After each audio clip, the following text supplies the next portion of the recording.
Жатыр миомасы жатырдың бұлшықет қабатының айналасында орналасатын қатерсіз ісік. Жатыр миомасы әйелдерде ең көп кездесетін қатерсіз ісік түріне жатады. Әйелдердің шамамен 40% осы аурумен ауырады. Бірақ олардың көбісі бұны біле бермейді. Себебі әдетте аурудың ешқандай белгілері болмайды. Жатыр миомасының пайда болуы жатыр жасушаларының белсенді түрде көп бөлінуіне байланысты. Ісіктің дамуы гипоталамо-гипофизарлы аймақтың бұзылуына және эстрогендердің көп мөлшерде түзілуіне байланысты. Ісік жатырдың өзінде немесе жатыр мойнында орналасуы мүмкін.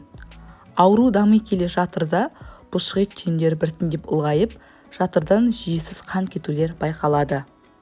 Миома көбіне 3 бағытта өседі. Біріншісі жатырдың қуысына қарай өседі. Екіншісі жатырдың сыртына қарай өседі. Үшінші жатырдың қабырғасында өседі. Жатыр миомасы көбіне репродуктивті жастағы әйелдерде болады. Репродуктивті дегеніміз, яғни әйелдерде етеккір басталған жастан бастап, етеккір аяқталатын, яғни климакс аралығындағы әйелдерде, яғни бала туа алатын мүмкіндігі бар әйелдерде болады. Жатыр миомасының әлі күнге дейін пайда болу себебі нақты белгісіз. Бірақ жатырда орналасқан бір клетканың бөлінуі барысында ақау болып, содан пайда болу мүмкін деген тұжырым бар. Яғни бір клетка жатырда жүктілік бар деп ойлап, шексіз бөліне береді, солай түзілім түйін пайда болады. Жатыр миомасы дамуы мүмкін жоғарғы қауіп факторлары. Бірінші ол жас ерекшелігі. Әйелдің жасы ұлғайған сайын қауіп факторы да жоғарылайды. Миома жыныстық жетілуге дейін, алғашқы етеккір басталу жасына дейін және менопаузадан соң пайда болмайды. Егер менопаузадан бұрын миома түйіндері болса, керісінше бұл уақытта түйіндер кішірейеді немесе өспейді. Максимум пайда болатын жас 49 жасқа дейін. Екінші фактор тұқым қуалаушылық. Анасында, әжесінде миома болатын болса, онда бұл әйелде де осы миома болу қаупі 3 есе артық жоғарылайды. Үшінші фактор босану аралығы және босану саны. Көп балалы ханымдарда жатыр миомасына риск 5 есе төмен. Яғни көп балалы ол 3 және одан да көп баласы бар әйелдерді айтамыз. Жүктіліктің болмауы. Бұл жағдай керісінше рискті қауіпті жоғарылатады. Бала арасының 5 жыл немесе одан да көп болса да қауіп 2-3 есе ұлғаяды. Төртінші фактор етеккірдің ерте жаста басталуы және кеш менопауза болса.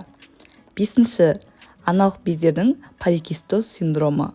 Алтыншы фактор семіздік, яғни инсулиннің жоғарылауы және инсулин резистенттіліктің пайда болуы.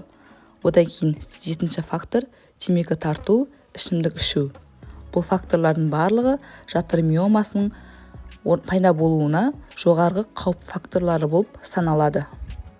Соған қоса кеш жүктілік болса әйел адамдарда, гормональды бұзылыстар болатын болса және жиі жүктілікке қарсы таблеткаларды қолданған болса және босану кезінде де әртүрлі травмалары алып аборттар жасатқан әйелдерде де осы миома жиі кездеседі. Жатыр миомасының белгілері. Ол бірінші іштің төменгі бөлігі кіндік асты шаншып ауырады. Екінші бел мен жамбас ауырады. Үшінші іш қатулар мен кіші дәретке жиі бару кездеседі. Төртінші етеккір кезінде қанның көп кетуі. Одан кейін созылмалы анемияға алып келуі, бедеулік, түсік тастау. Және жатыр миомасы бар жүкті әйелдерде түсік тастау мен мерзімнен бұрын босану қаупі жоғары. Өйткені жатырдағы ісік түйіндерінің салдарынан балаға арналған бос орын азаяды. Бұл белгілер тек 20-30% жағдайда ғана көрінеді. Кейбір әйелдер өзінде миома бар екенін де білмей жүре береді.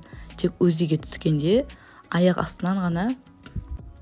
Бұл белгілер тек 20-30% жағдайда ғана көрінеді. Кейбір әйелдер өздеріне миома бар екенін де білмей жүре береді. Тек УЗИ арқылы кездейсоқ анықталып жатады. Миома кезіндегі түйіндердің көлемі бірнеше миллиметрден 20-25 сантиметрге дейін жетеді. Бұл кезде ісіктің өсуіне байланысты іштің көлемі де жүктіліктегі сияқты ұлғайып өсе береді. Миома УЗИ арқылы жақсы анықталады, бірақ кей жағдайда гистероскопия, МРТ сияқты диагностикаларға да жүгінеміз. Жатыр миомасымен жүкті болып босануға болады. Егер бедеулікке себеп миома болса, операция жолмен алып тастауға болады. Миоманы екі түрлі жолмен емдейміз: гормональды және хирургиялық. Оның емін миоманың көлеміне байланысты, оның сандарына байланысты, орналасу түріне байланысты және әйелдің бала босану жоспарына байланысты тағайындалады. Хирургиялық емде миомэктомия, яғни жатырды сақтай отырып, тек түйіндерін ғана алып тастаймыз. Ал гистерэктомия миома түйінін жатырмен қоса бірге алып тастаймыз. Осында екі түрі бар. Қай кезде операция жасалады? Симптомда жатыр миомасы кезінде ұзақ, көп мөлшерде қан кетулер болса, миома көлемінің үлкендігі 6 см немесе 12 апталық жүктілікке сәйкес көлем болса, тез өсіп жатса, яғни бір жылда 4 апталық көлемге дейін өсіп жатса және бедеуліктің себебі болып жатса, операция міндетті түрде жасалады. Миома көбінесе симптомсыз өтеді, яғни ешқандай белгілерсіз өтеді және көлемі кіші болса, ешқандай мазаламаса, УЗИ арқылы тек қана 6-12 ай сайын бақылап тұру керек. Енді жатыр миомасының жүктілік пен бала босануға әсерін талқылайық. Жатыр миомасы бар әйелдерде жүкті болуы ұзақ уақытты алуы мүмкін. Оның себептері өте көп. Мысалы, ісіктің жатыр қуыстарын жауып немесе қысып қалуы сперматозоидтардың қозғалысына кедергі болады, немесе овуляция процесіне, яғни аналық жасушаның ұрықтануына, пісіп жетілуіне кедергі болады. Жатыр миомасының әсерінен әйелдер бедеулікке ұшырайды деген ойға мамандардың көзқарасы екі түрлі. Бірі бұл ойды құптаса, екіншісі қарсы келеді. Бірақ басым көпшілігінің ойынша ісік бедеулікке себеп бола алмайды. Себебі жүкті әйелдерде ісік бар екені анықталып жатады. Яғни жатыр миомасымен де бала көтере беруге болады. Бұл ең негізгі бедеуліктің себебі емес. Бұл кезде жүктілік қалыпты жағдайда өтеді, тек үнемі дәрігердің қадағалауында болу керек.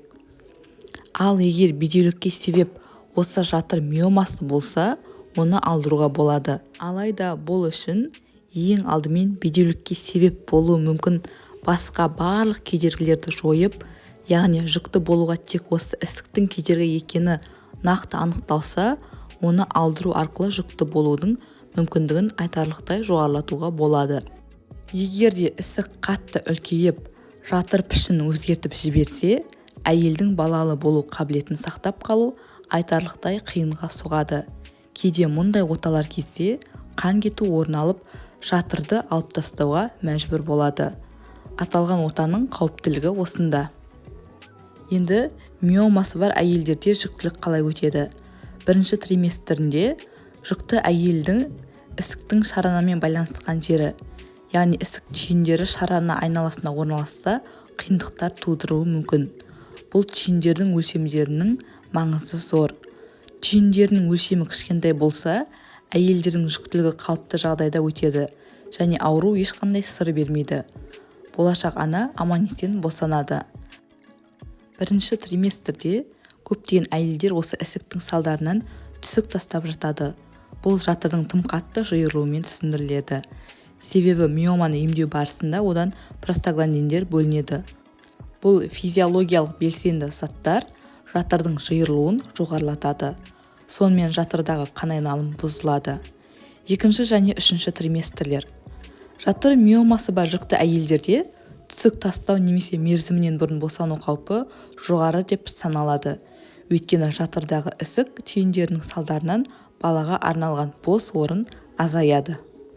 Миоманың өлшемі үлкен болған сайын, мерзімінен бұрын босану ықтималдылығы да жоғары болады. Ісіктің орналасқан жері мен шарананымен байланысу көрсеткіші де өте маңызды. Үлкен ісіктер баланың дамуы мен өсуіне теріс әсер етеді. Баланың салмағы тым аз немесе бас сүйегінде деформация болып, мойны қисық болуы мүмкін. Босану кезеңіне келетін болсақ, миомасы бар әйелдердің көпшілігі кесар тілігімен босанады. Себебі ісіктің орналасуы баланың жатысына әсер етіп, табиғи жолмен босану мүмкіндігі болмайды. Егер табиғи жолмен босанғанның өзінде де оның босануы ұзаққа созылады. Босанғаннан кейінгі кезең. Миомасы бар әйелдерде босанғаннан кейін аз уақыт өтісімен немесе біршама уақыт өтісімен қиындықтар байқалады. Біріншісі ерте болатындарында босанғаннан кейінгі қан кету болады. Ал кеш уақытта болатыны инфекциялық аурулар немесе жатырдың бастапқы өлшеміне дейін қайтып жиырылмай қалуы, кішіреймей қалып кетуі.